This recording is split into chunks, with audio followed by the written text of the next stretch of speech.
So India versus New Zealand first T20 మ్యాచ్లో అయితే India వండర్ఫుల్గా win అయిపోయింది. 48 రన్స్ తేడాతో విన్ అయిపోయింది. Player of the match Abhishek Sharma. So మనం ఈ మ్యాచ్ గురించి మాట్లాడుకోవాలంటే అభిషేక్ శర్మ పర్ఫార్మెన్స్ గురించి మాట్లాడుకోవాలి. అసలు ఆ పర్ఫార్మెన్స్, ఆ సిక్సర్లు, ఆ ఫియర్లెస్ బ్యాటింగ్, ఆ బ్యాట్ మీద హీరో అని వేసుకున్నాడు కదా, అంటే ఆ బ్యాట్ కంపెనీ మనం నిజంగా ఈ మ్యాచ్ హీరో. ఈ మ్యాచ్కి కాదు, లాస్ట్ 1 year నుంచి అసలు టీమిండియా వండర్ఫుల్గా పర్ఫామ్ చేస్తుంది T20లో. ఆ అభిషేక్ శర్మ వచ్చినప్పటి నుంచి మన పవర్ ప్లేలో కూడా రన్స్ చాలా ఈజీగా వస్తున్నాయి. ఒక పక్క వికెట్ పడినా కూడా ఆ ఫియర్లెస్ బ్యాటింగ్ కానీ ఆ సిక్సర్లు కొడుతుంటే యువరాజ్ సింగ్ కొట్టేటే ఉంది. ఎందుకంటే ఆయన గురువు యువరాజ్ సింగ్ గారే కాబట్టి. ఒకసారి మన బ్యాటర్స్ ఈరోజు పర్ఫార్మెన్స్ చూస్తే సంజు సామ్సన్ 10 runs కొట్టాడు 7 balls. అందులో 2 fours ఉన్నాయి.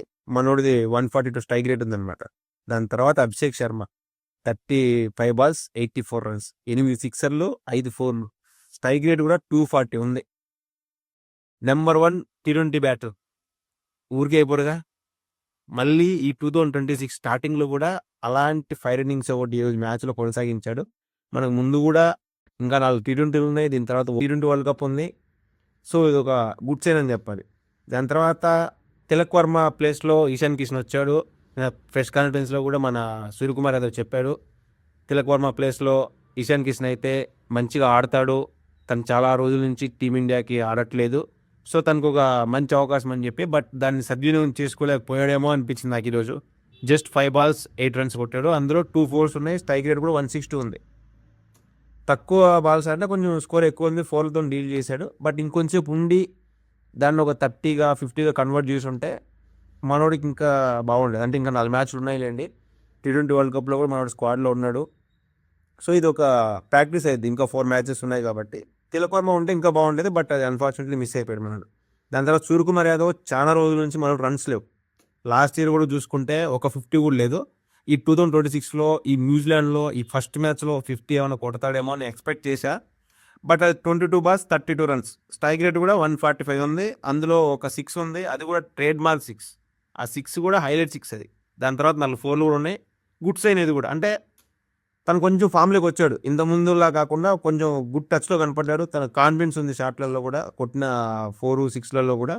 దాని తర్వాత హార్దిక్ పాండ్యా అసలు యాటిట్యూడ్, ఆ లుక్కు, ఆ స్వాగ్, అది ఏమైనా చెప్పాలంటే హార్దిక్ పాండ్యా గురించి చెప్పాలి. నిజంగానే వచ్చాడు, ఫస్ట్ బాలే 4 కొట్టాడు, అది కూడా స్ట్రైట్.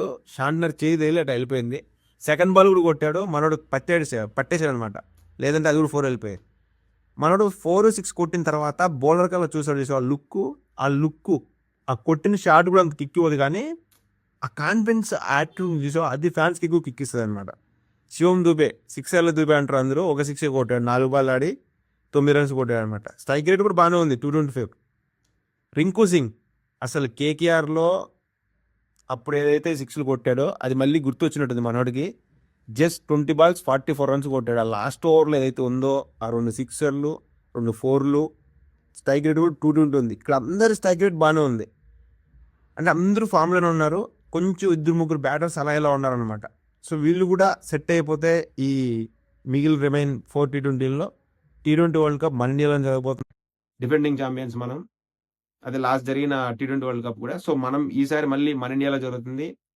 ఈసారి గెలిస్తే మనకు 3వ T20 వరల్డ్ కప్ అయింది.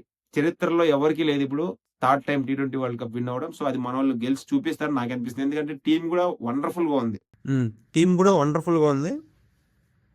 అలాగే ఒకసారి న్యూజిలాండ్ బౌలర్స్ సంగతి చూస్తే జాకోబ్ డఫీ తప్ప మిగతా అందరూ ఎక్స్పెన్సివ్గానే ఉన్నారు. అసలు ఇండియా 238 runs కొట్టా కూడా జాకోబ్ డఫీ ఎకానమీ చూస్తే 6.80 ఉంది.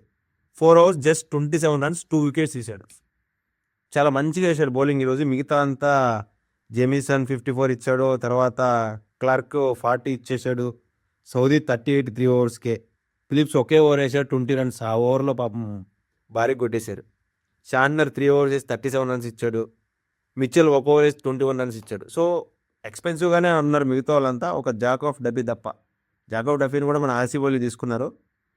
తర్వాత వాళ్ళ బ్యాటింగ్ వస్తే న్యూజిలాండ్ బ్యాటింగ్, కాన్వే డక్అవుట్ అయిపోయాడు. ఆ Sanju Samson catch wonderful catch, అది అక్కడి నుంచి స్టార్ట్ అయింది, మ్యాచ్ తిరిగిపోయింది అసలు. హర్షదీప్ సింగే ఫస్ట్ వికెట్ తీశాడు. దాని తర్వాత రాబిన్సన్ బాగానే ఆడాడు, 15 బాల్ 21, స్ట్రైక్ రేట్ 140 ఉంది. ఇంకా ఫిలిప్స్ మాత్రం 40 బాల్ 78 రన్స్, దీంట్లో 105 మీటర్ 6 ఒకటి ఉంది, 107 మీటర్ 6 ఒకటి ఉంది. అసలు మనోడు మొన్న కూడా ఓడిఐలో సెంచరీ చేశాడు, ఈ రోజు కూడా 78 రన్స్, స్ట్రైక్ రేట్ 195 ఉంది. మామూలుగా ఆడాడు అసలు. ఇండియా అంటే ఏదో పాతపగలే ఉన్నట్టున్నాయి, వచ్చిన ప్రతిసారి కూడా వెళ్ళిపోతున్నాడు. మిచెల్ కూడా 18 బాల్ 28 రన్స్ అవుట్ అయిపోయాడు. మిచెల్ షార్ట్నర్ కూడా 13 బాల్స్ 20 రన్స్, 2 4లు ఉన్నాయి. సో ఫిలిప్స్ కూడా 40 బాల్ 78 రన్స్ కొట్టాడు. అంటే ఒక మంచి ఊపు మీద ఉన్నాడు. అప్పుడు అక్షర్ పటేల్ క్యాచ్ పట్టాడు, అబ్బా వండర్ఫుల్ క్యాచ్ అది. ఆ క్యాచ్ పట్టకపోయి ఉంటే మేబీ మ్యాచ్ వాళ్ళు విన్ అయ్యేవాళ్ళేమో. సో ఓవరాల్గా చూసుకుంటే మన ఇండియా అయితే విన్ అయిపోయింది. ఇంకా 4 T20s ఉన్నాయి. టెస్టులు ఓడిఐలు పోయినా కూడా T20లో సిరీస్ పక్క మనమే గెలుస్తాం. సిరీస్ విన్ అయితే మనకి ఇంకా T20 వరల్డ్ కప్ ఉంది కాబట్టి మనకు ఒక బూస్టప్లా వస్తుంది. మ్యాక్స్ మనలో విన్ అవుతారు. టీం చూసేది ఎలా ఉందో ఓడిపోయే ఛాన్సే లేదు.